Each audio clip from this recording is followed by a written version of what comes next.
Salve, salve, simpatia, sejam todos muito bem-vindos. Esse é o Take 3 Podcast, episódio de número... Rapaz, agora...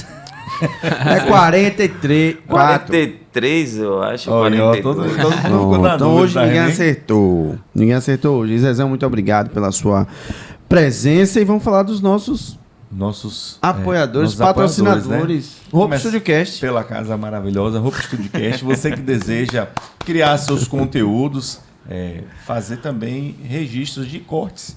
É só vir aqui, você senta, conversa e você tem essa qualidade de áudio, de som, pele, cor de pele, né, Fábio? Pele, cor de pele, que até eu que não sou bem afeiçoado, tô bonito nesse vídeo, viu, Zé? E é facinho, é só você acessar aí @Roupa Studiocast e já solicita aí seu horário com a cotação e o preço que cabe no bolso. Cabe no bolso, Zé. E outro, se você não quer ter um podcast, ficar aqui 1 hora, 2 horas falando, você aluga o estúdio só para os cortes. Vem aqui, fala a sua frase de efeito e aí já pode impulsionar seu corte na internet.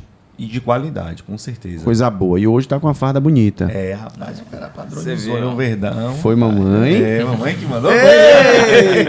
Agradecer também ao curso do Zé Drone, o curso que mais cresce no sul, extremo sul da Bahia e Planeta Terra também. Fala um pouco, Zé. Curso em pilotagem de drone, a gente tem uma carga horária total de 8 horas. O aluno ele não precisa ter um equipamento para fazer o treinamento. Isso é bom, hein? Tá?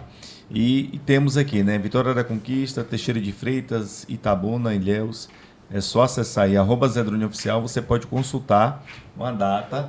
E o dono já chegou voando aqui. Uma data Chegou voando. para você fazer o treinamento. Tá lembrando que o mês de junho a gente não abriu treinamento por conta das demandas que aumentam das dos festejos festejos juninos, e aí a gente deu essa trégua. Mas em julho a gente já tem turma em Teixeira de Freitas, dia 11 de julho, e agosto, Vitória da Conquista, 1º de agosto. Ótimo. Então você de Teixeira, você de Vitória da Conquista, 11 de julho, Teixeira de Freitas e 1º de agosto, Vitória da Conquista, dando recado. Zezão. Sim, Se quem quiser comprar o drone, é só acessar aqui um link que está aparecendo aqui para você, ou diretamente aí com o nosso Instagram, @Zé Drone História, né? Toda a linha consumo é da DJI, linha de consumo, a gente costuma dizer, Nacional Brasil. Só acessar que a gente tem os melhores preços do mercado. tudo isso aqui, né? Na cidade, perto de você, onde você quiser, Zezão vai, ainda entrega, ainda dá uma ativação consultoria. técnica, Ativação né? técnica. Faz ali o atendimento. Qual é a loja que faz isso? Nenhuma. Nenhuma. Só o Zé Drone História. Vamos que vamos agradecer também a Casa 9 Filmes. A produtora mais rápida do Brasil. É rápido, não é? Ó, eu falo isso aqui, os caras pensam que é resenha. O cliente falou o que lá? O cliente tomou um susto, ficou, por que entregou agora? Ele achou ruim porque você entregou o material muito antes do prazo. Porque a gente já costume, sabe, né, pai? Já sabe o sobe e desce, já sabe como faz. Gravou, já marca já, gravação e edição. Então, quando o cliente vê, se surpreende. E para contratar, como é que faz? É só entrar no @Casa 9 Filmes no Instagram, mandar um direct lá que a gente vai fazer uma visita técnica, vai conhecer o seu comércio, o que é que você quer vender, o que é que você quer gravar, grava, edita rapidão. Transmissão também, né? Transmissão Esportes, ao vivo, rapaz, transmissão ao vivo, esporte, entretenimento, chama a nossa equipe, cinegrafistas, não é aquelas câmeras robóticas não, viu que você tá vendo aí que o artista tá cantando, sai, a câmera vai depois. Não, aqui não. É humano. É humano, ó. Esquece IA. Sim. E TV Subaiana, fala aí. Rapaz, o cara me apertou aqui. Ó, ele não gosta que faça grande a introdução. TV Subaiana tá chegando com muito conteúdo pra você. Matérias, notícia, entretenimento. Anota esse nome, TV Subaiana. E depois a gente vai largar mais uns spoilers aí. Tem uns canais parceiros também. Tá, todo mundo, né? A gente vai se ajudando. Não é não, Zé? Vamos pra cima. Falar do nosso convidado de hoje. Chama aí o nosso convidado. Olha só. Então, o currículo aí. Eu não vou nem ler o currículo porque a gente não vai... passar vergonha nos outros. Pra não passar vergonha. Pode ter nome que eu não conheço, né? Então, galera, eu quero agradecer e aplaudir também, né, Zé? O nosso Paulo Ferreira. Aplausos. Paulão, obrigado por você ter vindo aqui hoje. Satisfação. Bater um papo com a gente. Pra gente começar, se apresenta pra essa galera. Quem é Paulo, que tá muito elegante hoje, viu, Zé? Se eu soubesse, eu tinha metido minha mão. A gente só anda, A gente só anda, Fala um pouco quem é Paulo Ferreira pra gente. Em primeiro lugar, o irmão de vocês. Boa. Eu acredito que a nossa fé e o nosso pertencimento é o que motiva a fazer um trabalho como esse. Porque existe um propósito, né, para vocês estarem no audiovisual. Então, hoje todo mundo precisa da comunicação, mas não é simplesmente fazer, mas é fazer com propósito, é fazer com crença e com responsabilidade também. Então, eu sou diretor de fotografia e cinema e eu sempre acreditei, né, desde os 15 anos, quando eu comecei a fotografar, a filmar dentro do terreiro, que eu poderia fazer um audiovisual que tivesse a ver comigo. Então, eu fui aquela pessoa, naquele adolescente, que via as coisas acontecendo e não me contentava em guardar aquilo só para mim. Então, eu comecei a observar aquelas coisas, mais na frente entrei no curso de comunicação também da UESC, e aí a grande questão que aconteceu foi que eu comecei a perceber que era possível fazer cinema aqui na Bahia, aqui no sul da Bahia.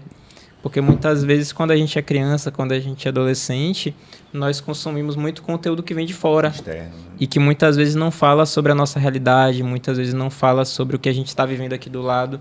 Então, isso sempre foi uma preocupação para mim. Porque eu via a nossa cultura, a nossa região sendo tratada muitas vezes de uma forma exótica. E quando você trata sobre os nossos temas, sobre as nossas coisas de forma exótica, aquilo não educa, aquilo não contribui. Então, tipo uma fala de fora para dentro e não de dentro para fora, né? Exatamente. Então, assim, a gente já trabalhou junto, Alisson. E uma coisa que me destacou, eu falo isso sem demagogia, é justamente o fator humano, que é uma coisa que a nossa área precisa muito hoje em dia, que é justamente aquela pessoa que está ali para resolver, é aquela pessoa que está ali para ouvir. Então, o audiovisual, o cinema, ele entra na minha mente, ela entra na minha trajetória a partir desse momento em que eu começo a produzir dentro do terreiro. Então, eu sou filho do Ilé Xadão Pondalê Jexá, onde eu sou Babaloçãe, em Ilhéus. E lá dentro eu sempre vi minha Yalorixá Alba Cristina Soares, que é atriz. Grande Alba. Trazendo a cultura para perto da gente, mesmo na religiosidade, mesmo no processo que é espiritual também. Então eu pensava sempre, poxa, por que não trazer um olhar mais cotidiano para essas coisas? E aí, ao longo do tempo, dentro do curso de comunicação social, eu comecei no início a produzir, fazendo som direto, porque eu não tinha equipamento na época, não tinha nada, só tinha um computador para editar. E aí eu via essa lacuna, e aí eu pensava, bom, mais na frente eu quero dirigir, mas eu vou precisar saber um pouco de tudo e eu não tenho essa oportunidade agora. Então eu comecei a fazer som direto, aí eu viajava para Serra Grande, para outras cidades também, para fazer o som de alguns filmes da gente. A gente ganhou alguns prêmios também no processo. E aí, quando eu tive a oportunidade, eu entrei em alguns projetos, como Narrativas Ijexá, de Valéria Min. E aí a gente foi para vários terreiros Ijexá no sul da Bahia, gravando, fotografando. E aí, em 2019, foi um período também que eu comecei a pensar em fazer uma coisa minha. Na verdade, um pouco antes. E aí eu cheguei para uma professora chamada Betânia Maria Vilador Barreto. E eu falei, Beth, eu quero fazer alguma coisa que tenha a ver comigo. Eu estou começando a captar agora. E aí eu sempre falo com ela isso. E ela estava certa no que ela falou. Mas ela disse que eu não estava preparado. Ela não deixou eu fazer naquele momento.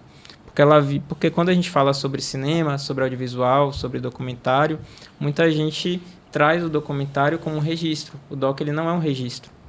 O documentário ele tem um compromisso ético e uma moldura porque os atores sociais vão continuar sendo atores sociais ao longo do tempo. Então é diferente de você fazer só um registro sobre aquilo ali. E aí, quando você passa nesse processo, né, de direção, chegar para a direção, você precisa ter tudo isso em mente. Porque você pode elevar a vida de uma pessoa, de uma comunidade, ou você pode destruir. Como aconteceu, por exemplo, no processo de Ilha das Flores, né, do Jorge Furtado, que, no primeiro momento, ele fez aquele filme e ele foi muito premiado como documentário. E aí, depois de um tempo, lançaram um outro filme que era como se fosse uma resposta à Ilha das Flores. E aí, naquela coisa, ficou esse questionamento. Poxa, será que é realmente isso? Será que é um documentário? Que não é? Então, mesmo na nossa área do audiovisual, não existe um consenso entre os autores, os teóricos, do que é um documentário. É que tem outros gêneros também, docudrama, outras coisas que vão se amarrando aquele, né?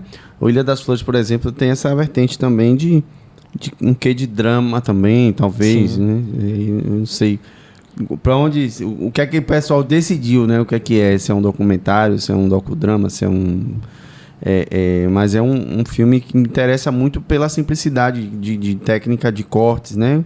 É mais corte seco. Sim. Eu acho que é só corte seco, não vi nada. Isso, porque no caso ele traz uma tipologia que chama expositivo para Nichols, né? Então, nesse formato, a ideia dele é você trazer uma linha de raciocínio mais retórica. Então, nos filmes que eu trago, por exemplo, eu trago o viés participativo, que é quando a gente tem esse encontro entre entrevistados, etc. E eu trago também, normalmente, um viés performático, que é quando você traz aquele entrelaçado também, muitas vezes, da ficção, da experiência artística. E aí, quando Bethânia, né, falou que eu não poderia fazer naquele momento, ela estava certa, porque eu estava muito verde. E eu não tinha passado pela experiência de fazer doc ainda. Aí ela falou, entra com a equipe, faz o que você já sabe fazer, e aí depois você volta e a gente faz alguma coisa. E aí foi o que aconteceu. Participei de uma outra produção, não foi exatamente o que a gente queria. E aí no outro semestre, em 2019.2, eu cheguei para Bethânia. Beleza, eu fiz o que você falou, e aí você me orienta agora? E aí a mesma orientação que ela... eram trabalhos em grupo, a mesma orientação que ela dava para 5, 6 pessoas, ela dava para mim, era eu sozinho na disciplina. Então teve pessoas que me ajudaram, emprestaram alguns equipamentos. Então eu fiz o Bebê Ancestral, que foi um filme de 19 minutos e 15 segundos. Qual o nome? O Bebê Ancestral. Praticamente assim, o grosso mesmo sozinho. Então tem muitas pessoas que ajudaram e os equipamentos eram emprestados. Só tinha mesmo o PC para editar. E aí tinha dias de esperar um colega terminar de usar aquele equipamento de noite para pegar o equipamento, descarregar o equipamento, levar para casa, para no outro dia gravar e depois devolver, aquela coisa toda, né? E quem estava começando. E aí, ao longo disso, eu aprendi justamente a viver o audiovisual, a viver o cinema ali. E aí foi um filme que meio que me surpreendeu por eu estar nascendo diretor. Então, eu não conhecia o mundo dos festivais de cinema, eu não sabia muito sobre essas possibilidades. Eu só fui fazendo. E aí fui fazendo os cortes, também foi um filme que teve uma quantidade considerável. E aí aquele filme, ele me rendeu 5 premiações, a gente rodou festivais nacionais, internacionais, que massa, também. Esse que gerou esses prêmios, esse filme... Os outros também foram premiados, mas esse foi o primeiro. Esse que foi o primeiro, né? Isso, a gente rodou mais de 20 festivais com ele. Então foi um filme que ele trouxe muito destaque, virou material didático.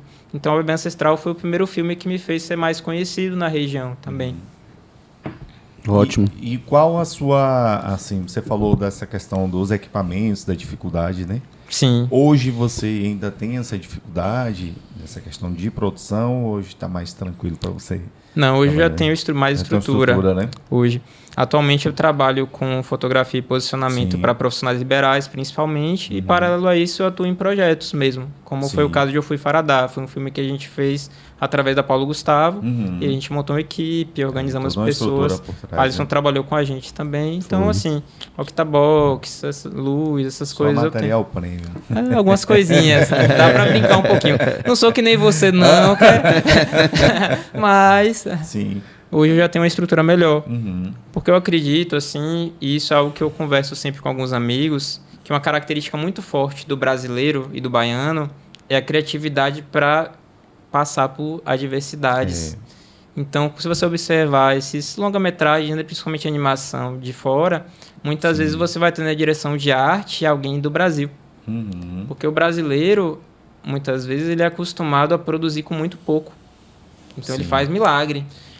A gente estava falando no off aqui, né, sobre Vitão, mandar um abraço para Vitor Aziz. Salve, Vitão. E ele aqui no episódio, ele comentou isso, porque é o improviso, é a criatividade que gera aí o resultado, né? Verdade. Então, isso que você está falando aí, bate que... É incrível. Chama desenrolado. Desenrolado. É mesmo. Ô, Paulo, a gente sabe que a UESC contribuiu muito, né, para sua formação enquanto diretor, enquanto produtor audiovisual. Mas eu queria que você falasse um pouco sobre essa ligação, né, que você resolveu utilizar a ferramenta de audiovisual para contar sobre ancestralidade, sobre religião, talvez. Você, lógico, hoje você tem uma linguagem própria, mas essa questão essa ideia de você chegar e falar, eu não vou fazer o que todo mundo está fazendo, sentar ali com a tia da beira do rio, um exemplo, não que você não faça, mas assim, trazer Porque você tá dentro, essa ideia de falar, estando dentro e falar daqui mesmo, é mais interessante do que ver um gringo lá entrar no terreiro ou em qualquer religião de matriz africana para contar uma história, né? Você tá Com contando certeza. de dentro para dentro, né? É Ou verdade. até para fora, né? Então, eu queria que você fizesse essa relação. Esse ponto-chave que você falou, opa, aqui eu vou convergir para minha, né, minha área, minha vivência, vamos dizer assim. É verdade. Primeiramente, cara, eu acredito muito que é importante que a gente tenha humildade para aprender com pessoas melhores que eu. Então, por exemplo, eu não sei pilotar drone. Então, na sua área, você é melhor que eu. Sim. Então, a gente precisa se permitir ouvir as outras pessoas. Então, eu acho que o grande pulo do gato do audiovisual é esse. Tem muita gente dizendo que é bom e tem pouca gente parando para escutar. Então, às vezes, a gente precisa escutar o nosso cliente, escutar o colega profissional, as pessoas de bem que estão do nosso lado, e escutar, às vezes, até a nossa família. Então, quando eu comecei a produzir no terreiro, Mãe Alba, né? Ela, que é uma pessoa já da arte, ela era uma pessoa que ela olhava para minha cara assim, rapaz, pega essa câmera aqui, filma aquilo ali, fotografa aquilo ali. Então, foi muito desse lugar. A partir dela também me apontando, menino, filma isso, fotografa aquilo. Eu tive um amigo também chamado Ernie Santos, hoje ele está morando em Belo Horizonte, mas que na época ele era especializado em filmagens de capoeira aqui na região. Então ele rodava a Bahia toda fazendo filmagens e fotos de eventos de capoeira. Então tinha vários Já tinha filmes, um feeling, né? Ele já tinha um feeling para isso, então. Slow motion. E aí quando eu estava no início da graduação, ele chegava para mim e olhava assim, rapaz, e isso ele entrando no terreiro, né? Aí ele falava, menino... Chega mais perto, só um pouquinho. Desculpa. Menino, você precisa aprender a operar uma câmera, você tem que ter autonomia. Então ele chegava e falava. E aí ele pegava, botava a câmera na minha mão e falava assim, aperta aqui e vai filmar. Sim. Então, quando eu falo sobre essa questão de aprender no audiovisual, eu falo de uma forma muito simples mesmo. Porque hoje em dia tem muita gente que vem para um podcast ou para um encontro e vai falar como se já nascesse pronto. E não é sobre isso quando a gente fala, sem máscara mesmo, mas a gente tem que pensar que tudo envolve uma curva. Ninguém chega pronto, ninguém chega premiado, nem nada do tipo. E todo mundo, na verdade, ninguém chegou lá. A verdade é essa. Todo mundo está buscando algo, buscando um aprimoramento, buscando uma ideia. E se a gente não tem essa abertura, a gente vai estar sempre limitado. Porque as relações interpessoais, elas acontecem assim. Então, se eu não posso aprender, não tenho nada para aprender com você, por que eu vou viver? A vida é sobre isso.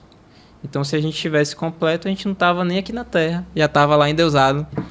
É verdade. Tem que ter essa humildade, né? Para aprender com o outro. Trocar, né? São trocas de experiências, de informação e tal. Eu tive a oportunidade até de gravar com a filha de Alba, que é Iajima, né? Um material, acho que o nome era Onibodé Orum. Eu lembro desse filme. Tem tempo. Tem muitos anos, para mais de 10 anos, com certeza. Então, eu acho bacana quando essa galera, né, quem é aqui já falando sobre religiosidade ou religião, cara, tá formando em comunicação, levar isso para suas comunidades religiosas, né? Se você é da igreja X, se você é do catolicismo, do candomblé, enfim. É interessante, assim, você retroabastecer quem, né? Porque já foi abastecido por aquela religião. A religião... Estou falando religião grosseiramente. Pode, sei lá, alguém pode dizer outro nome, mas você já foi cuidado, gestado ali naquele ambiente, naquela atmosfera. Então, acho que é uma forma de você retribuir, né? E ser útil, mais ainda ser útil naquele ambiente, levando seus conhecimentos e ajudando a amplificar essa voz, né? Porque... a gente vai falar do Ofui Faradá, que é justamente amplificar as informações de um terreiro que a gente mora aqui e não conhecia toda aquela história, né? Olha que perda. Então, registrar o momento audiovisual, ele é para imortalizar mesmo esses momentos, não é isso, Paulo? É verdade. E assim, para alguns teóricos, todo retrato é um autorretrato, porque existe o fator humano, e a gente estava falando sobre no início, e assim, Zé... quando você faz uma imagem de drone, existem questões ali que são de você enquanto pessoa. Sim. Eu trabalhei com o Alisson também, e uma questão que me chamou a atenção, e assim, eu não puxo o saco de ninguém, não falo nada. Quando é algo bom, é importante a gente dizer, porque quando as pessoas vão reclamar, elas falam.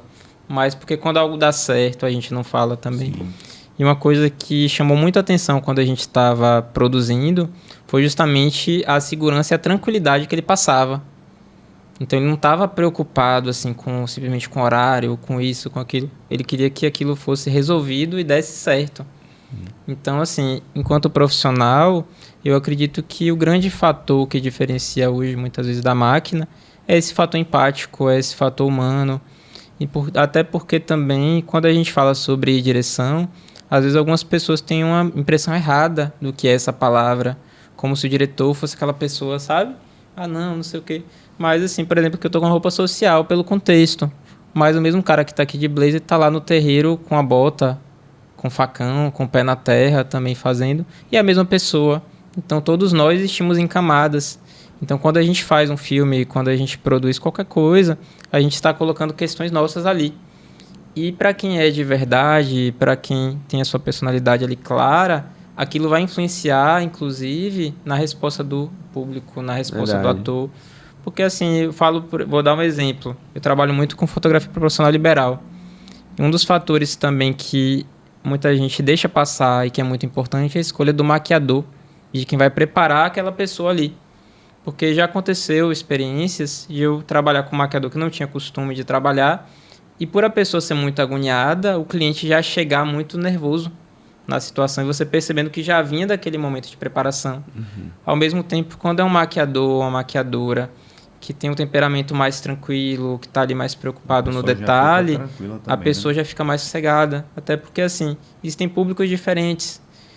O homem, normalmente, isso não é uma regra, mas normalmente a gente é mais prático, a gente vai mais na função. Mas a mulher, normalmente, quando é o público feminino, ela está mais voltada para o porquê daquilo ali, para o propósito. Ela quer se sentir bonita, ela quer se sentir, sabe? Então, ela vai pensar em alguns outros detalhes. Então, quando a gente pensa sobre a jornada do cliente, seja no audiovisual, seja na fotografia, é importante colocar acima de tudo, de qualidade técnica, de câmera mais cara, o fator humano. Então, minha preocupação quando eu faço um filme, quando eu faço qualquer coisa, é que a pessoa viva algo que seja de verdade e que, dentro da medida do possível, do contexto, que ela se sinta confortável em estar ali. Sim. Paulo, puxando esse gancho que você falou, e a gente uma pergunta que a gente faz praticamente para todos os nossos convidados. Uma dica que você deixa, você falou essa questão aí da pessoa ter essa paciência, né, ter essa experiência com o cliente, para essa geração nova que está chegando, porque a gente percebe que é uma geração muito ansiosa, agoniada, tela o tempo todo. E às vezes eu falo isso porque eu tenho alunos, né? Eu tenho às vezes parceiros que a gente vai desenvolver um trabalho, e eu percebo nessa galera mais nova essa agonia de querer fazer. Às vezes você está passando uma orientação, o cara não, já sei, quando vem o material não é nada daquilo que você falou com mesmo. ele. Mas a minha pergunta é, qual a dica que você passa para esse profissional que está formando, que está chegando na área, né? A dica que eu dou é que as pessoas busquem ser de verdade. Porque o que não é verdadeiro não se sustenta. Sim. Vira pó. Então você vê, vou te dar um exemplo do corporativo hoje em dia. De uns tempos para cá, começou-se a falar muito sobre arquétipos, sobre blazer azul marinho, alguns detalhes. E assim, tudo bem, para algumas pessoas faz sentido. Mas o que acontece muito no nosso mercado, falando sobre a área de imagem, que é uma das minhas especialidades, é que as pessoas estão muitas vezes repetindo sem pensar se aquilo faz sentido para elas. Então, por exemplo, vê que a Alisson tá ali trabalhando direto, e aí beleza. Aí a pessoa vê um aspecto que ela vê de Alisson, e aí ela vai incorporar a Alisson ali. Por exemplo, tem uma amiga também da fotografia, ela não é daqui da região não. E ela deu esse exemplo de um outro fotógrafo de São Paulo, que ele tinha um perfil bem específico de equipamento, algumas coisas que ele gostava de trabalhar, e ele foi dar um workshop. E aí, quando ele deu esse workshop, uma das pessoas que estava lá, ela foi lá, ela olhou o equipamento, assim, algumas coisas que ele fazia, e aí, quando foi na semana seguinte, ela comprou, essa pessoa, né, ela comprou as roupas praticamente iguais às dele, o equipamento idêntico ao equipamento que ele estava usando. E aí começou a tentar fazer uma luz muito parecida. Só que, diga aí se essa pessoa ficou no mercado. Não sustenta, não. Né? Aqui não é de verdade. Então, assim, qual é a grande questão? Porque, assim, até psicológico, as outras pessoas já existem. Então a gente E está você, buscando. né? As outras pessoas já existem. E você? Vai existir quando? Eu falo isso no meu nicho, né? Porque assim, eu trabalho assim, desde 2017 que a gente vem desenvolvendo esse trabalho com drone. E às vezes o cara vê hoje, né, o resultado que o cara não quer saber o que ele passou. Ele não, quero fazer aquilo ali. E eu já percebi isso, as pessoas começam a fazer algo, aí beleza, faz, mas continua. Não, é continua engraçado, não porque sabe nasce como um bocado de Zé Droninho aí, viu, Japão? E fica no meio da estrada, igual aquelas galinhas que vai caindo do Porque carro. assim, a gente tem que saber o que a gente quer, né? Geralmente eu falo isso nos treinamentos, né? O que é que você gosta de fazer? Você gosta de fazer isso aqui? Beleza, o drone ele tem vários nichos que você pode explorar. Bom, o nicho é esse aqui, vamos explorar esse aqui. Não, o cara às vezes mistura tudo e aí é aquilo que você falou, né? Não, ele não tá sendo ele tá copiando o modelo de negócio do outro, não é isso, Paulo? O cara chega lá e Exatamente. pergunta lá quem é seu barbeiro. Eu mesmo já perguntei a ele. Você Mandar um vê abraço que a pra Diego. definição é diferente aqui, ó. Manda um abraço. São dois, é Diego e Diego. João.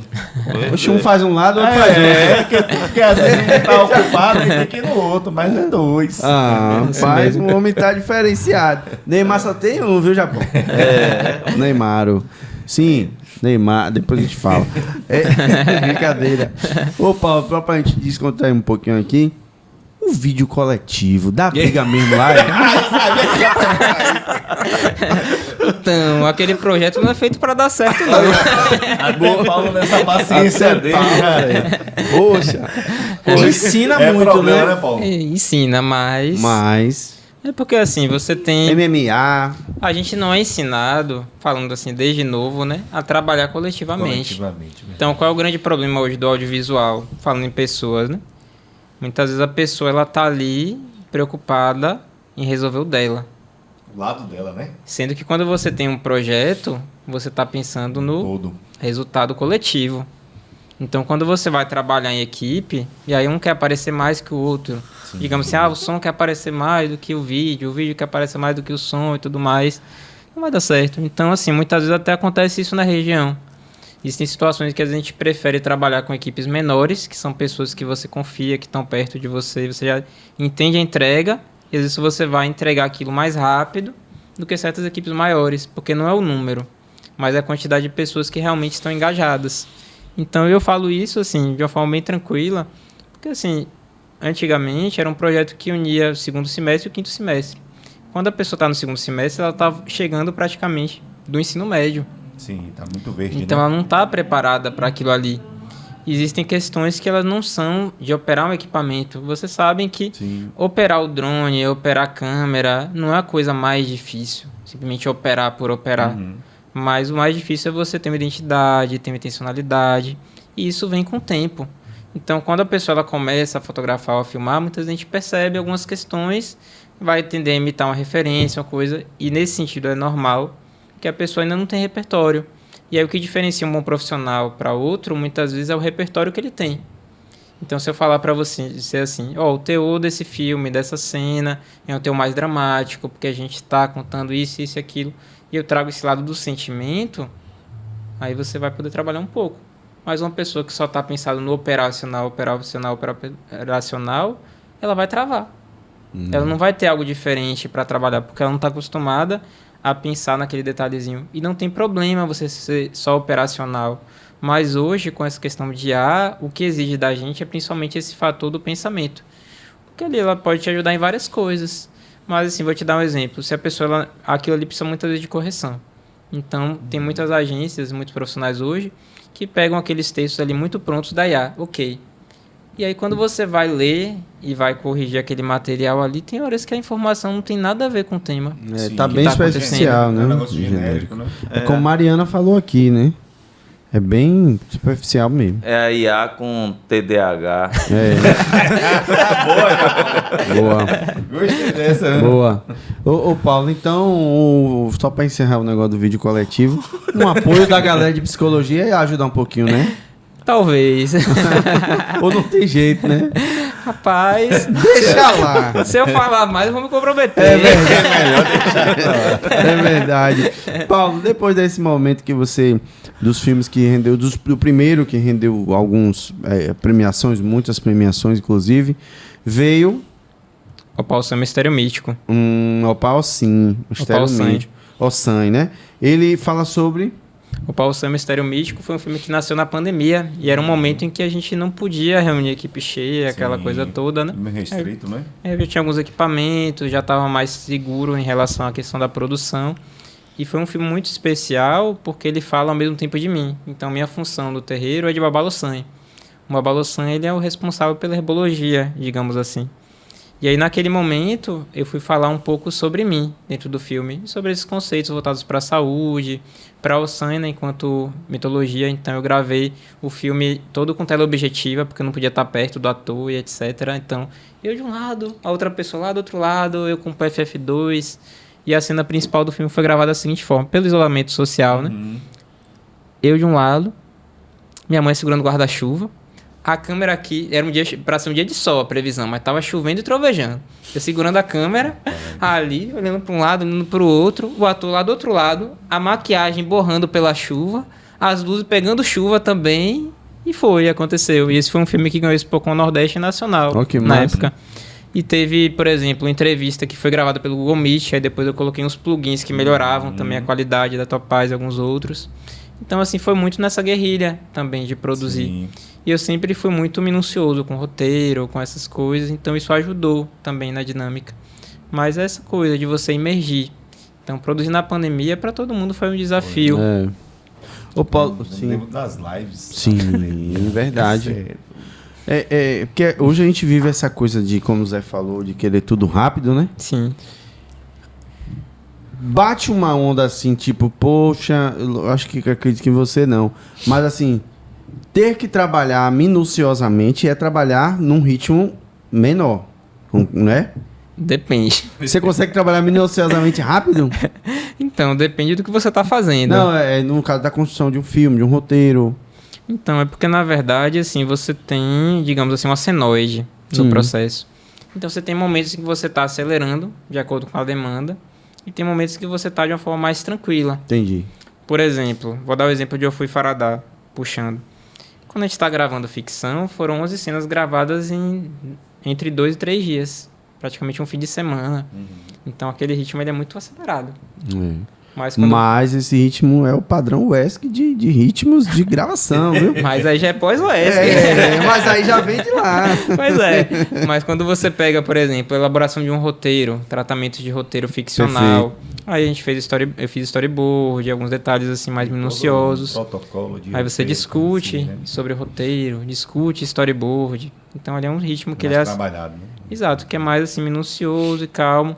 Então eu acho que vai muito também naquela coisa de você estar ligado com o propósito. Porque assim, eu sempre fui ligado com criar. Até quando eu era criança, eu desmontava meus brinquedos, misturava, dava outros nomes.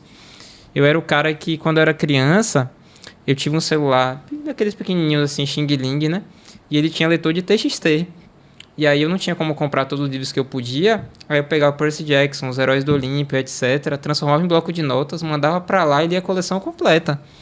Então, assim, essa coisa de criar sempre foi uma coisa muito imersiva para mim. Então, quando eu tô, assim, num projeto que eu tô imerso nele, que eu acredito nele, acabou. O mundo é aquilo ali. Então, eu vou fazer outras coisas também, mas é como se eu não ficasse muito tempo no hiperfoco e eu não visse o tempo passar, entende? Entendi. Essa parte é interessante porque a gente vive essa ebulição de coisas, ritmos, e você parar para fazer algo na calmaria, hoje é um fator quase que impossível, eu diria assim. Eu adoro as madrugadas porque me traz essa coisa, né? Silêncio. Japão gosta de silêncio, né, Japão? Ave Maria. É mesmo. Japão é silêncio e tal. Isso é maravilhoso e as pessoas perderam essa coisa de apreciar esse momento do silêncio, da calmaria, né? Então hoje a gente vive muito essa coisa da internet mandando a gente ser rápido. É verdade. Né? Informação o tempo todo. É isso, e você tem que ser ágil, porque senão você é lerdo. É mesmo. Né? Como é que fica isso dentro do diretor, assim? atender as demandas do online, porque o filme e os processos, eles permeiam um pouco essa camada online das coisas, da entrega rápida, não sei o quê. Dá para administrar essa coisa? Eu acho que vai muito de cada briefing também, porque existem projetos que eles já são pensados para o longo prazo. Então, quando você pega sobre um projeto, né, como o Fui Faradá, que ele em parte é comunitário também, feito através do Museu Inês Mejigan e de outras pessoas que são de terreiro, você está ligado a um propósito maior. Então, o meu objetivo ali principal é entregar uma visão de um filme que tivesse a ver com aquele cotidiano daquelas pessoas, que eles se vissem representados. Então, é muito mais do que eu fazer o filme, mas é sobre você viver o filme. Entende? Uma parada mais antropológica, mais... Exato. Né? Sociológica ali. Tanto que a visão que eu levo para audiovisual, pensando nesse lado, né, dos projetos, é uma visão mais educativa. Então a gente parte de uma dinâmica que Capunhacra chama de um processo cumulativo de aprendizagem para a construção de material educativo. Então eu parto justamente do que esses educandos, do que esse público sabe sobre o tema e do que ele gostaria de saber. Então, por exemplo, se eu falo sobre drone, digamos que a gente está fazendo um filme sobre drone. E aí, qual seria o público para esse filme especificamente? Digamos que a gente está fazendo um filme para um público que não conhece drone, que não sabe da importância dele e que acha que drone é só para filmar. Sendo que você tem drones de guerra, sendo que você mais cedo falou que tem drones que podem ajudar na limpeza da cidade e de outras coisas. E a primeira coisa que você vai pensar para a produção desse documentário é justamente entender a demanda desse público. E aí você vai ter que estudar essas pessoas. E aí, a partir do momento que você estudar essas pessoas, você vai abrir a sua mente e aí você vai perceber, opa, isso aqui eles já sabem. Mas eles querem saber esse outro lado. E aí, dentro disso, você vai trabalhar algumas questões, por isso que eu falei sobre camadas, que são óbvias para eles, porque é importante a gente trabalhar o óbvio também em algumas situações para que a pessoa ela reconheça. Porque se você pega um produtor de visual que ele é óbvio demais, a pessoa ela vai achar chato, ela não vai continuar. Mas se eu boto uma coisa muito diferentona demais, uma coisa ruptiva demais, a pessoa ela vai ter uma repulsa para aquele material. Então, quando a gente faz um produtor de visual pensado para que a pessoa assista até o final, e aí a gente conversa sobre isso, né, do filme também, é importante que a gente tenha esse equilíbrio. Então, por isso que entender o seu público e o seu objetivo é importante. Porque você tem que pensar assim, opa, isso aqui a pessoa ela já conhece, então ela não vai ficar perdida quando ela assistir. Mas dentro desse processo de conhecer, a gente traz uma coisinha a mais. Porque você tem clichê que é bom. Então, a transformação e a educação, ela acontece no detalhe. Porque assim, qual é a grande questão hoje no audiovisual? Quando a gente fala em jornalismo e até em algumas produções que são mais voltadas para a informação, existe um problema muito grande. Não só a nível de Brasil, mas no geral. Porque muitas vezes a informação ela é trazida de uma forma muito retórica. E às vezes, e tem questões que às vezes, principalmente quando é um tema que você não concorda de cara, que assim, poxa, isso aqui não tem nada a ver comigo. E aí digamos que o seu objetivo, enquanto comunicador pela produção daquele filme, seja educar a pessoa sobre algo que ela tem um preconceito sobre aquele tema. Então, se eu trouxer aquele discurso de forma muito inflamada logo de cara, aquela pessoa ela vai se inflamar logo do início e ela não vai continuar. Mas se eu trago algo mais gradativo, mais detalhe, trazendo algumas coisas que a pessoa se identifica mais, e depois eu venho trazendo aos poucos a informação, aí a pessoa ela vai acompanhar o raciocínio e vai chegar muitas vezes na mensagem.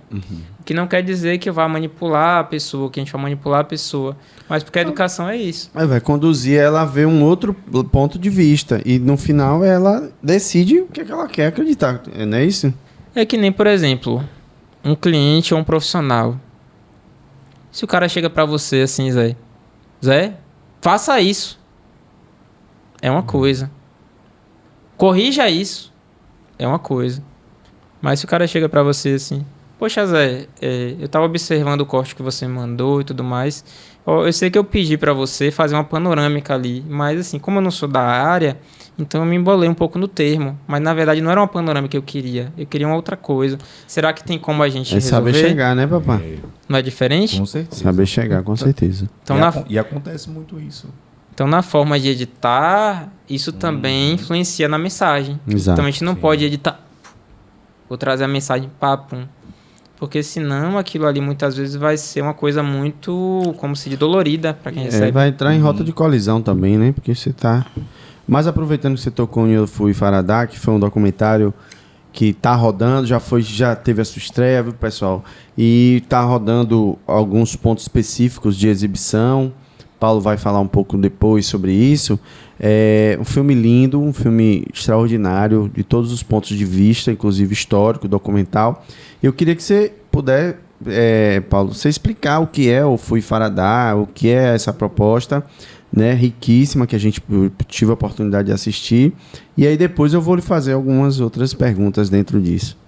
Pronto, tranquilo. Fazendo só uma linha de tempo, né? Porque cada produção, ela ajuda na próxima. O Bebê Ancestral foi um filme que a gente falou sobre Oxum, que é um orixá que é mãe, né? Das Águas Doces. Ele é um filme amarelo, que é uma culto também voltada para Oxum.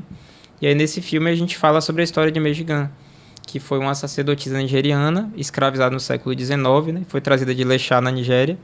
E ela veio para o engenho de Santana. Em Ilhéus. Em Ilhéus. E aí dentro dessa jornada, ela se tornou uma resistência quilombola, etc. Até em quinta geração sanguínea chegar essa ancestralidade de Jexá, até o Babalorixá Jaladeré, Rui Povas, né? Que a gente conhece aqui na região. E aí, essa história dela foi uma história de uma heroína, e que muitas vezes não poderia falar sobre essa história em praça pública, tanto que nem registro escrito sobre ela a gente tem.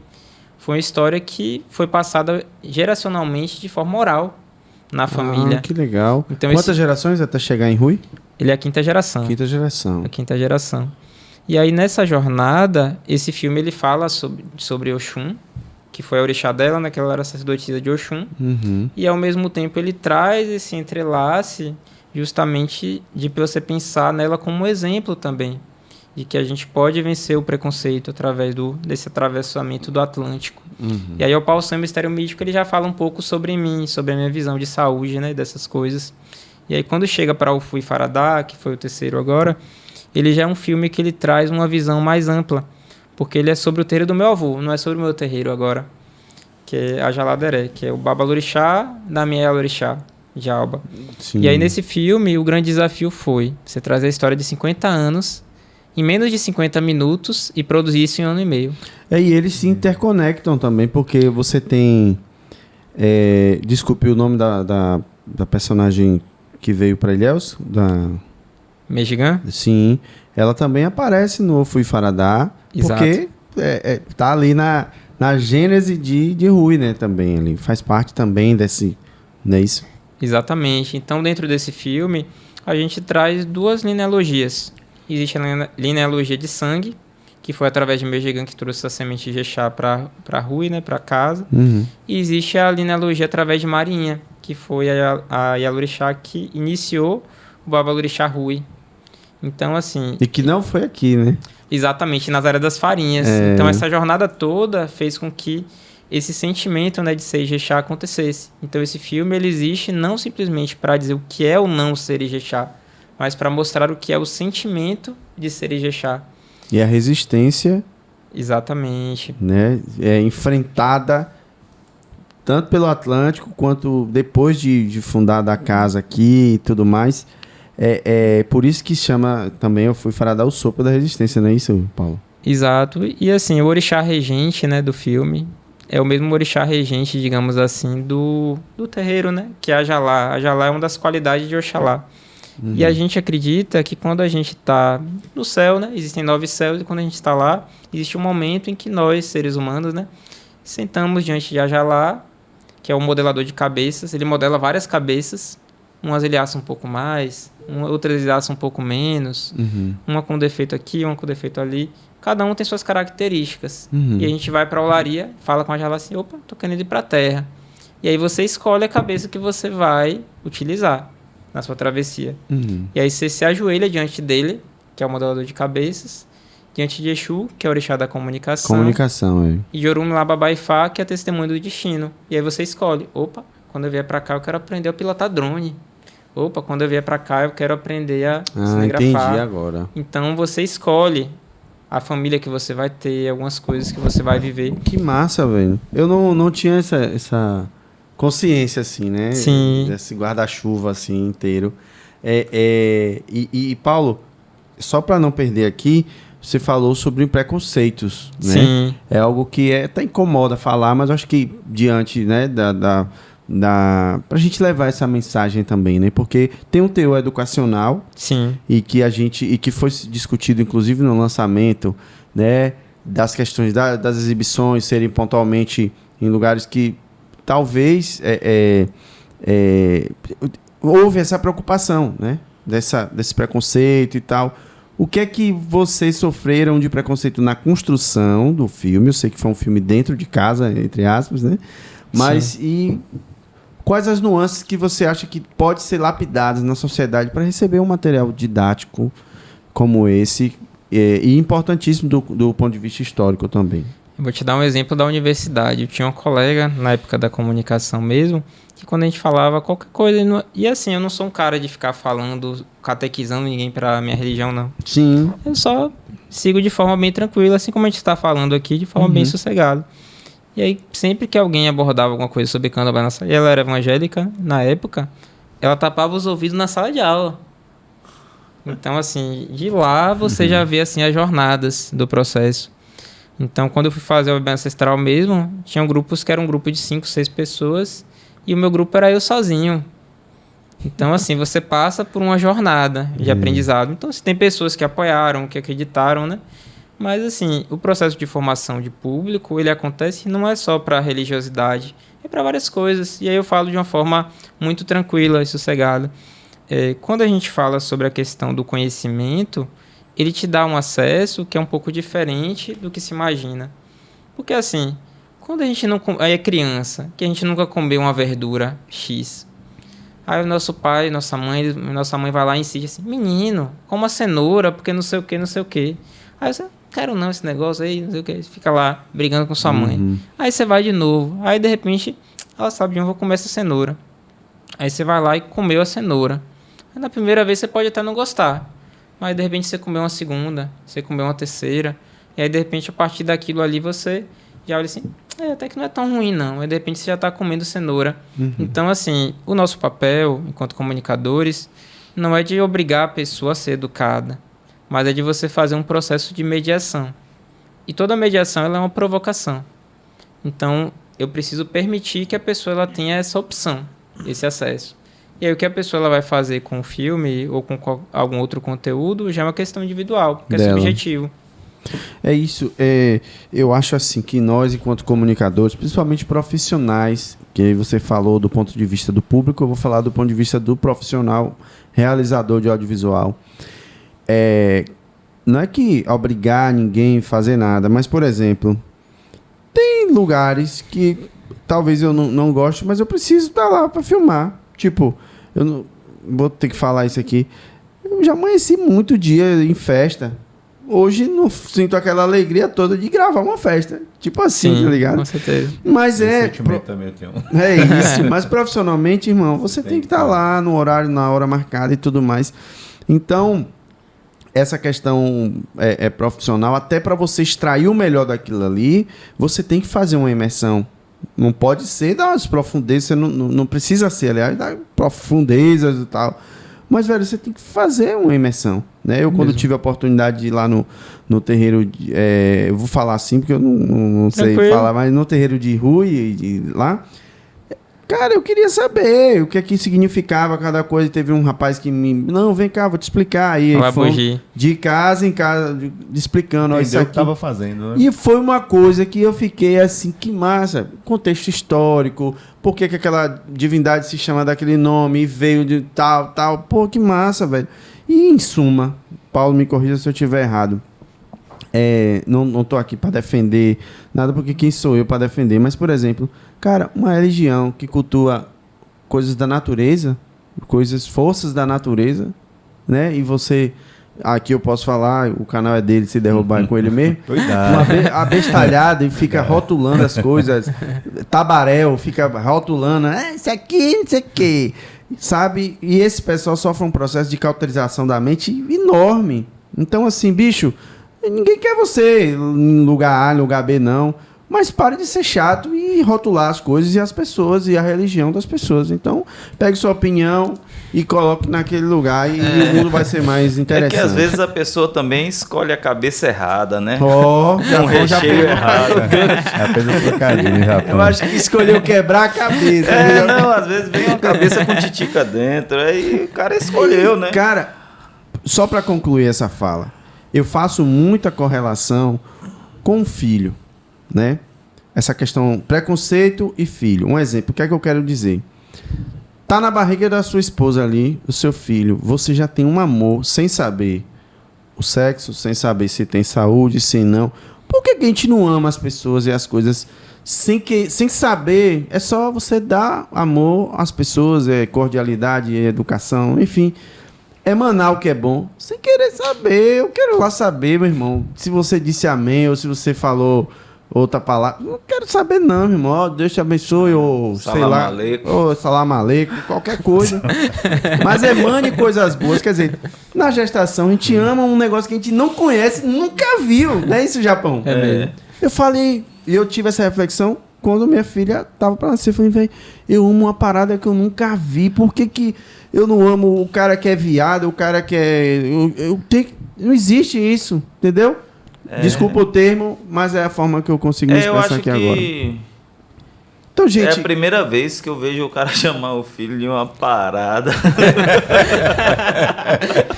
É a Pô, forma renovou. Não, mas é Renovou uma a forma de comunicação. se comunicar assim, com ele. Mas assim, é incrível que você ama, você nem conhece. Por que que a gente É não, mesmo. não leva esse amor para os outros lugares? Pessoas, né? Pô, tem muita gente, então... Aí a gente começa a ficar ruim porque tem muita gente chata. Muita gente que gosta de rotular, enfim. Então tá dado o recado, viu, Japão? A pregação de hoje foi essa aí. A homilia ou alguma coisa aí. Ô, Paulo, então acontece, né? Essa coisa de ter que resistir. É um trabalho cansativo, né? Essa coisa de resistir é um preconceito, as coisas, né? É meio complexo isso. É meio chato. Um trabalho chato de ter que resistir a algo que poderia ser tudo tranquilo, né? Bem, né? Exato. E aí já entra outra coisa. Nós, enquanto profissionais do audiovisual, nós podemos escolher o ponto de vista, né? Do que a gente vai mostrar. Isso. Então, quando a gente chegou no início da entrevista, a primeira coisa que eu falei foi sobre a questão do exótico. Sim. Então, uma das coisas que mais me incomodava, até quando eu via produções sobre candomblé, eram justamente produções que iam para aquele olhar só do exótico. E aí, quando você Sim. traz o olhar do exótico, aquilo não educa. Uhum. Então, a minha preocupação maior hoje é mostrar que aquilo ali, aquele espaço, ele não é tão diferente de outros espaços que a gente tem aqui fora e que a gente sente bem. Uhum. Então, se você pega o Bebê Ancestral, por exemplo, você vai ver crianças brincando, você vai ver crianças felizes, né, sendo cuidadas por suas mães. E você vê assim, opa, se a criança ela tá bem, então não deve ser um espaço tão ruim assim, né, como eu imagino. Uhum. Aí você vem o Paulo Mistério Místico, aí você já vê assim, opa, tem um cuidado ali de saúde, a pessoa tava mal e de repente ela já tá melhor. Então já não é uma coisa tão diferente. Então eu sou muito cara que fala através da produção, através da formação de público. Então são materiais que o Bebê Ancestral mesmo ele virou material didático, circulou muito em escola também, e que eles falam muitas vezes coisas que às vezes eu simplesmente falar é diferente de eu mostrar. E tem pessoas que elas não vão para o terreiro, mas de repente elas podem assistir um filme. E acontece muito quando a gente roda com as produções, de pessoas dizem assim, opa, eu não imaginava que um terreiro era assim. Eu achava que era uma coisa totalmente diferente. Então, muitas pessoas, né, evangélicos e de outras religiões também, vêm falar comigo justamente a partir dessas produções. Tipo, o Bebê Ancestral, ele circulou mais em festival. O Paulo Mistério Místico, ele circulou mais na internet. E deve ter umas 200 mil visualizações, mais ou menos. Aí o FU agora está começando a circular presencialmente também. Então eu acredito que existem várias formas de falar. Então na comunicação, eu não preciso necessariamente eu estar falando, mas muitas vezes a obra ela vai falar por mim também. Exatamente. E aí só fazendo um parênteses entre o que você falou, falando sobre a questão conceitual, né? Ontem eu estava no FSB e uma das perguntas que o pessoal de Piauí que estava lá trouxe foi justamente, beleza, como é que vocês lidam com endemonização e etc. Aí eu já comecei respondendo falando, ó, o demônio ele é de outra cultura, já começa aí. Não é de Dogandomblé. Então, na nossa, por exemplo, eu tô falando sobre copo. Em português eu falo copo, mas em inglês eu posso falar cup. Eu estou falando sobre o mesmo objeto. Então, toda leitura que a gente faz sobre um tema, sobre um objeto, a gente faz através das nossas referências, do nosso conhecimento. Então, já começa por aí. Então, se eu estou falando sobre uma cultura X, eu tenho que entender o que é aquela cultura. Então, no Candomblé, a gente tem 3 leis. Aqui fora a gente tem um monte, né? No livrão, no Vade Mecum. Mas lá a gente tem 3 leis. O segredo, o preceito e o respeito. O segredo é uma questão preservacionista. Por exemplo, Alisson, você tem sua família, tua esposa, você tem seu filho, filha, né? Filha, é. E aí, assim, tudo que acontece na sua casa, as outras pessoas têm que saber? Não. Se você falou alguma coisa com sua esposa, se chateou, não sei o que, todo mundo precisa saber? Não, senão fazia uma live, botava uma câmera lá e falava essa porra. Aí drone foi lá pra uma gravação, não sei o que e tudo mais, passou um perrengue, mas deu certo. Todo mundo precisa saber daquilo ali? Verdade. Não, então o segredo, às vezes as pessoas acham que é uma coisa, sabe, absurda. Não, mas é uma coisa básica. Porque a nossa sociedade, ela também é assim, nossas casas também são assim. O preceito eu veio fazer diário. Desculpa, Paulo. Eu lembrei de uma situação aqui agora, viu? Eu não quero entrar na seara da política, mas os caras brigavam porque diz que ia ter um banheiro unissex na casa de... Diz que agora... Lembra que tinha uma discussão sobre isso, que o banheiro era unissex? Essa narrativa, não... Nas empresas desses mesmos caras só tem um banheiro para todo mundo usar. Então, assim, quando é o outro... Sim. É muito mais fácil você apontar, né? E dizer e mesmo. tal. Então, eu não teria essa paciência que Paulo teve para explicar esse negócio, não. Esse rapaz, não. Porque também a gente percebe, Paulo, que muitos anos, séculos talvez, vem se semeando o ódio contra algumas religiões, demonizando-as, né? Sem nem conhecer a gênese daquilo ali. Véi, tu sabe de onde veio aquilo. Sendo bem claro e reto. Tu sabe. Como você falou, a questão do demônio não vem nem da religião. Não existe demônio no Candomblé. No Candomblé. Então, assim, é falta de o que fazer mesmo. Vai, usa essa inteligência artificial, vá pesquisar, tira a bunda do sofá e procure conhecer. Desculpa, viu, Paulo? É porque, Tranquilo. Hoje ele tá rebelde. Tô retado, é porque é muita ignorância, velho. O cara não tem 5 minutos Pra pesquisar e... lavar, olha. O básico, né? Tô retado, Zé. Tá bem. Tô retado. Gente, é Com complicado. a pressão. Tô medicado. Ô, Paulo, desculpa, eu interrompi. Se você Tranquilo. quiser continuar, senão já tem uma pergunta aqui no gatilho. Só finalizando. E aí o preceito eu veio fazer diário. Sim. Por exemplo, o nosso dress code, ele é um exemplo. Já pensou se a gente fosse para um evento social, um casamento de sunga para filmar? Tem que ter um código de ética, né? Tem que ter, ó. E ele falou, Chico, dress code. A gente chega lá, Dá, pá, né? a sunguinha e o drone lá dentro. Eu conheço um cara que foi filmado dentro da igreja de chinelo e short. Oh, Cara, sem noção, O né? contrário também, já pensou você filmar em alto mar ali, pá, de terno ali, pá, nas ondas. É complicado. Não dá, né? Então, assim, o preceito é isso, eu veio fazer. Então, assim, ninguém é obrigado a estar ali dentro. Então, se a pessoa está lá, subentende-se que a pessoa vai seguir, digamos assim, o dress code de estar ali. E o respeito é a concepção assim, por exemplo, Zé, pra gente, todas as pessoas, elas são nossos irmãos, de certa forma. Então, a gente acredita que todo mundo tem o orixá guardião, digamos que a gente chama orixá de cabeça.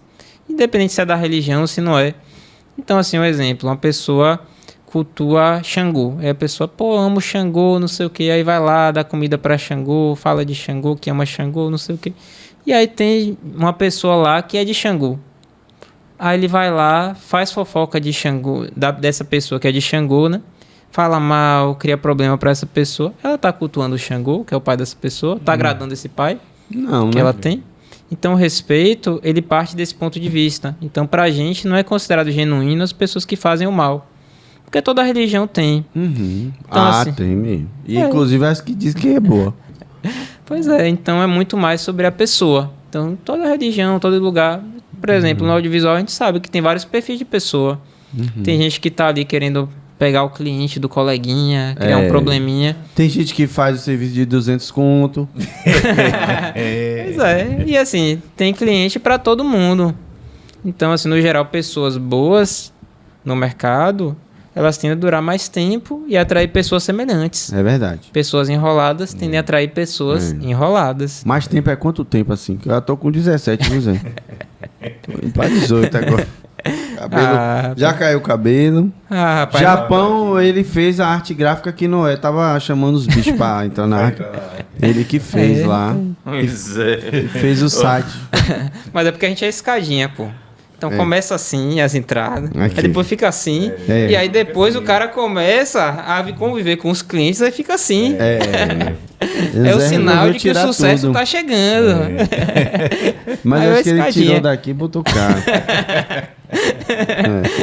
Paulo, o Fui Faradá, quais são as próximas exibições? E quando é que a galera pode esperar também no online? Pronto, o primeiro passo é seguir a página do museu no Instagram, Museu Inês Mejigan. E a partir disso a gente vai divulgar as próximas exibições. Vai ter na UESC, alguns outros locais da região, mas é um processo Tem que está alguma sendo data gradativo. próxima de exibição que possa anunciar? Não, definido ainda não. Ainda não, né? Ainda não. Uhum. Depois, quanto tempo vai ficar nessa como é que fala? Na distribuição, assim, quanto tempo vocês pretendem até lançar um novo material?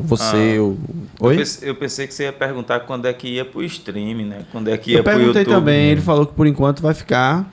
Isso. Nessa etapa agora a gente está fazendo exibições presenciais. Existe uma previsão, não é algo certo ainda, de trazer para o streaming no segundo semestre, final do Entendi. segundo semestre. Tá pertinho. Tá pertinho. Tá pertinho, mas eu acho mais resultado a presencial, né?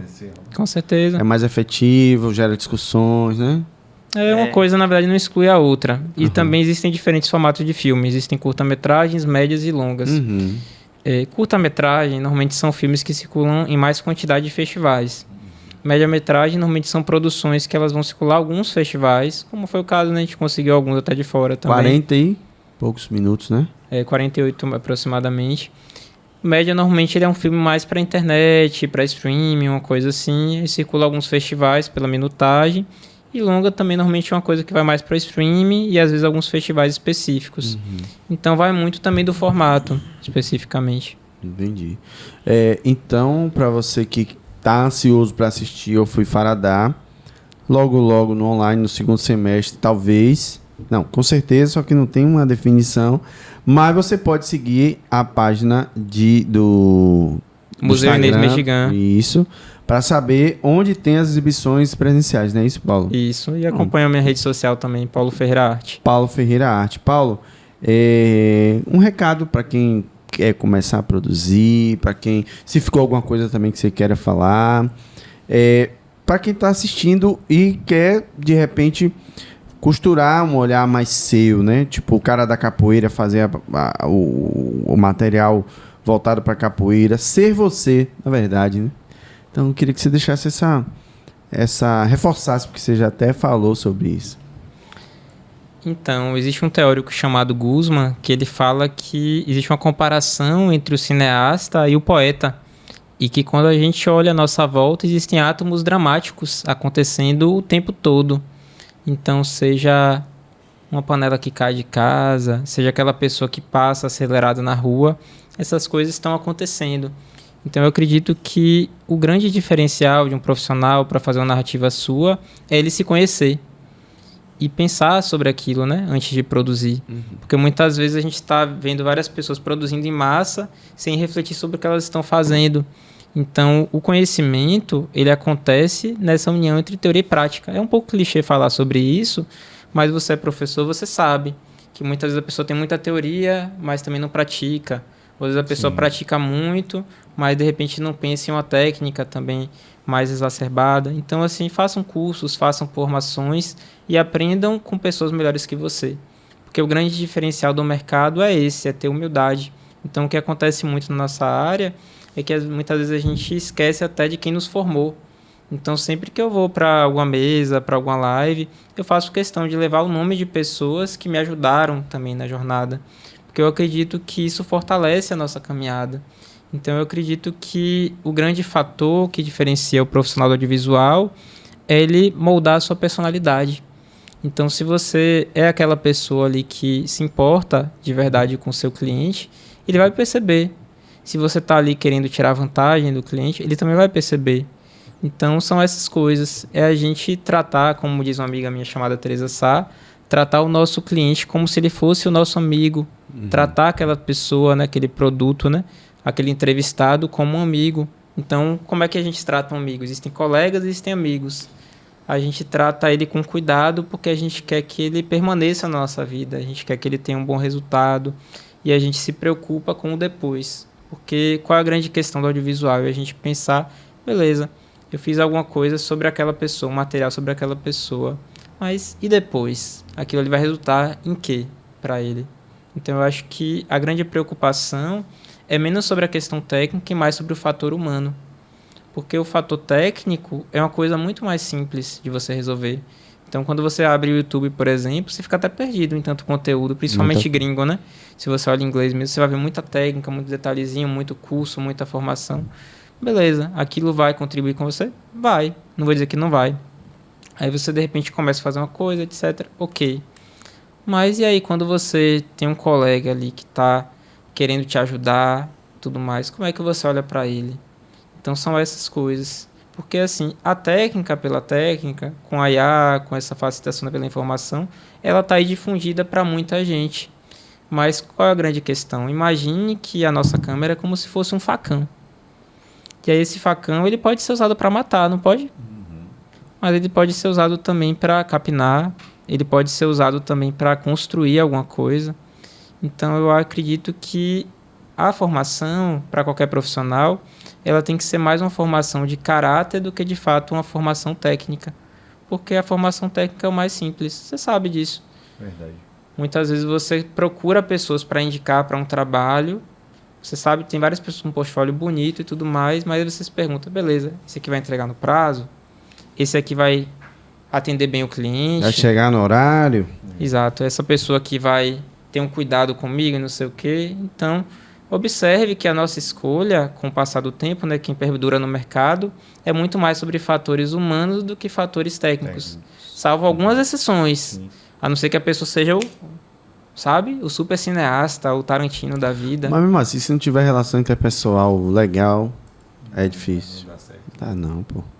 Ah, não. Porque a questão toda é essa. Então, na sociedade, a gente tem as leis, né? Mas muitas das leis não existiriam se os costumes fossem melhores. É verdade. É sempre... Vem uma lei sempre que a corrente arrebenta para um lado e bota uma lei para não arrebentar mais ali. É uma reflexão... Não dorme não, bem. Não, tô só aprendendo aqui, pai. Nada, o cara é uma máquina de axé. Mas é isso, é interessante porque, olhando por esse lado, Zé, a gente começa a enxergar pessoas assim que você fala, pô, velho, fez o trabalho, mas não rolou assim, sabe? Não se entregou, não... Eu já fiz trabalhos que o cara... E aí, velho? Pô, demora da porra. Pô, velho, você tá lá pra trabalhar, senta e trabalha, velho. Não tem nem café. É isso. Então, Paulo, a gente queria agradecer demais, né, Zé? Aprendemos muito aqui. Paulo, nessa tranquilidade dele, né? Paulo... Fala tranquila. Uma né? frequência vibratória 144 Hz. Sempre aprende aqui, viu, Paulo? E o intuito do podcast é justamente esse, né? Fortalecer o audiovisual aqui em nossa região. E com certeza hoje você fortaleceu aqui com os seus conhecimentos, compartilhando com a gente. É isso mesmo. Muito obrigado. Se tiver uma mensagem, alguma coisa? A mensagem é de agradecer a vocês e dizer que a fé, como diz Rui Povas, é um processo também que acontece nas pessoas. Não é necessariamente algo religioso. E ele diz que a gente pode ter fé numa ideia, a gente pode ter fé em alguém, a gente pode ter fé que tudo vai dar certo. Então um trabalho como esse é também um voto de fé.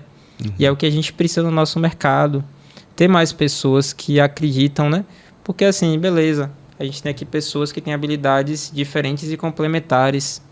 E aí, de repente, eu vejo o meu colega e aí, a partir do momento em que eu contribuo com a formação dele, o mercado todo melhora. Porque você sabe que o mercado está expandindo, mas muitas vezes a gente carece desse olhar de se ajudar. Então, assim, que Deus e Oxalá, né, aumentem a luz e a força de vocês. Valeu. E que vocês continuem fazendo esse trabalho de formação, que é muito bacana. E, assim, só agradecer mesmo. Porque também a gente tem que ter o olhar, acima de tudo, de segurar a mão um dos outros, sem demagogia, essa coisa toda. porque a vida é sobre isso. Então, todo mundo pode precisar de uma outra pessoa em algum momento. Então, que a gente possa liderar, que a gente possa caminhar também com leveza e que a gente possa continuar nesse processo de aprendizado, né? Porque, como disse Sócrates, conhece-te a ti mesmo. Então, que a gente possa se conhecer e que a gente possa seguir no mercado e, acima de tudo, trazendo também a visão do que a gente acredita. Tá dado um recado, Zezão. Salve de palmas. Salve de palmas, é. É isso, você acompanha toda terça, 20 horas, não perde não. Toda terça-feira tem que ter esse podcast, sempre um bate-papo massa. Com um convidado mais que especial, né? Paulo, agradecer muito a você. Outras oportunidades virão quando o Fui Faradar for para online, enfim, as portas estão abertas, porque o Take 3 tem essa proposta de a gente se retroalimentar, né? Se fortalecer.